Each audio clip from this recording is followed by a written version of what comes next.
Hello दोस्तों, हम भी अगला वीडियो फिर से भी देखावत तानी।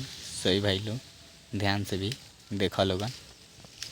सभी दोस्तों सभी से ध्यान से देखा लोगन भाई लोग। संगबान मैं पवन भाई।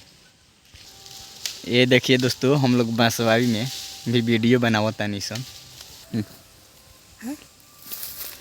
देखो दोस्तों, एक वीडियो बनाने में जा रहा हूँ। काहे कि हर राज्य में कुछ पहले से बुढ़िया कुटनी कितना घर उजाड़ कर दिया।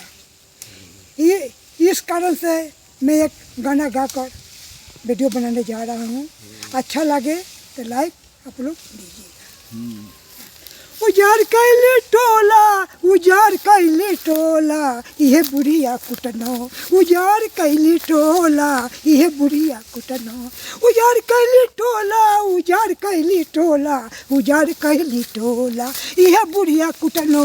उजाड़ कैले टोला, यह बुढ़िया कुटनो। उजाड़ कैले टोला।